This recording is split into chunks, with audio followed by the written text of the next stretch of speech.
GMOG Sports TV back with another one. All right, so Teddy Atlas confirms that he's been contacted by Andy Ruiz's team to meet up to be his potential new trainer. And they're supposed to meet in New York. All right. And Teddy Atlas said something real key. He said he's not going to commit to anybody until I know there is a commitment between both of them. Between himself, he wants to basically fill out Andy Ruiz, the team, and vice versa. And so that's very key. But here's the thing, right? And I've said this before, Andy Ruiz has to change himself. No kind of trainer in the world, I don't care what trainer he gets, he is the guy that pissed away an opportunity to make history again by being not only the first Mexican heavyweight champion, but to defend the title, right? And retain the heavyweight unification title, right? And he pissed it all away for 6 months, partying, drinking, eating, going to the buffet line, tacos, burritos, pizzas. That was his priority. Buying Bentleys and Rolls Royces was his priority. The Dank City docu-series online, y'all can check that out. Basically magnified everything that he did. So he pissed it all away himself. It was his fault. So no coach, and I don't care. And Teddy Atlas is a no-nonsense guy. Very strict, old school, it's his way, it's his way or the highway, basically. Teddy Atlas is gonna tell you how it is, no filler, nothing. And he's beyond just a regular trainer. You know what I'm saying? He's like hands-on outside of the ring or outside of the gym, inside of the gym. He's like hands-on. So he's like one of those old school guys. And Andy Ruiz strikes me as a guy who doesn't like that. Andy Ruiz doesn't strike me as a guy who wants someone to dictate his life. He's 30 years old. He doesn't strike me as that, because if you heard his former trainer, right? Andy Ruiz's former trainer, Manny Robles, says that Andy Ruiz Jr. didn't listen to anybody. That included himself, Manny Robles. That included his own father, Andy Ruiz Sr. He didn't listen to his own father. So if Andy Ruiz didn't listen to his own father, what makes you think he's going to listen to somebody like a Teddy Atlas? Unless he changes himself. Unless Andy Ruiz changes himself, what makes you think he's going to listen to a Teddy Atlas over his own damn father, right? So, yeah, that's my thing. And we got to throw in Al Heyman in this, right? Because Al Heyman is the guy that orchestrated this thing. He's the one that got Manny Robles fired. And I thought, of course, the firing was unjustly. Manny Robles is the guy who took him from the bottom to the top. And the fight itself had nothing to do, technically, why he lost. He lost because Andy Ruiz said himself he didn't prepare. He partied. He ate too much. He drank. He didn't take the fight seriously. He didn't take boxing seriously. He slapped boxing in the face. And like I keep saying, you got these guys who do this for a living and just shit all over boxing. These guys should be held accountable, more accountable than these so-called YouTube guys who get shitted on. And I really got to say this because, you got, again, Andy Ruiz Jr. 6 months to train, didn't do shit, didn't care.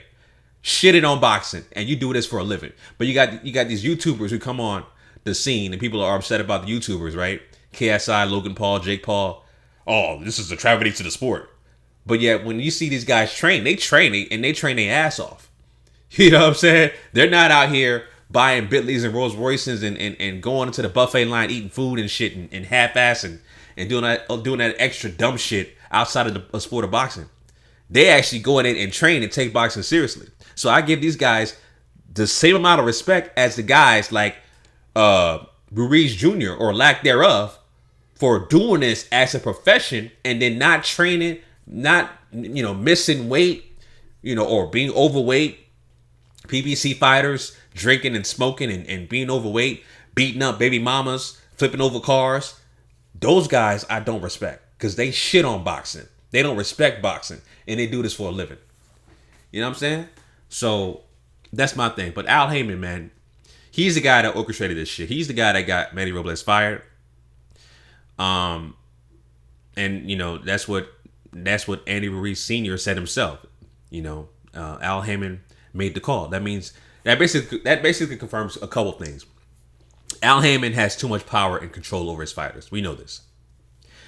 And number two, this is a make or break thing for Al Heyman.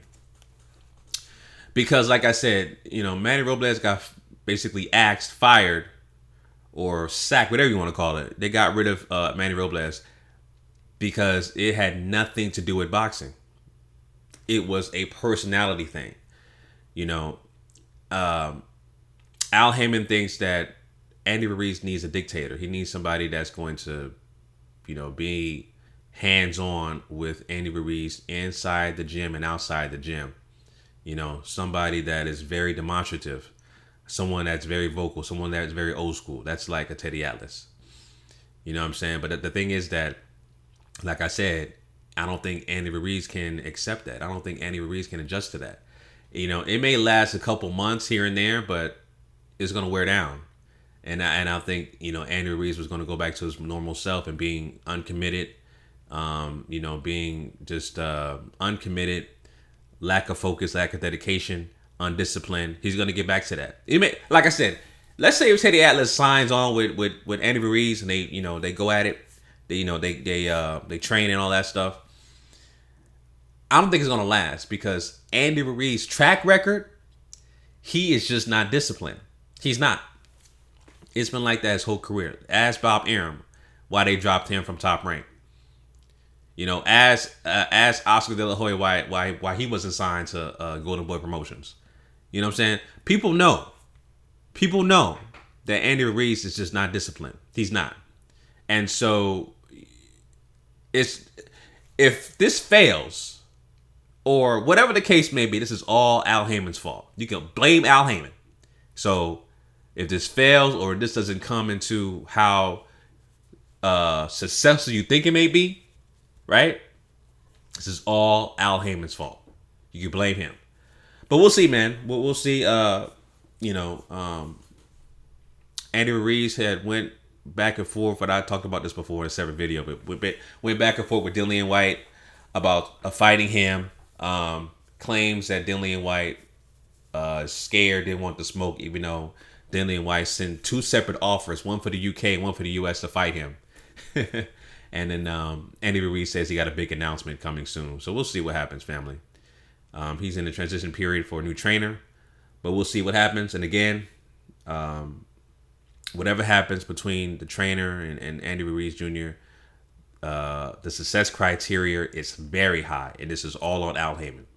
So, like I said, anything happens other than being another champion, the goal for Andy Ruiz is get a new trainer and become champion again. If that fails, that's Al Heyman's fault. You can blame him. Point blank and simple, family. All right, those are my thoughts on that, family. Leave your comments down below. GMOGSportsTV. Make sure you follow me on Instagram at GMOGMedia TV. Till next time, signing out. Peace.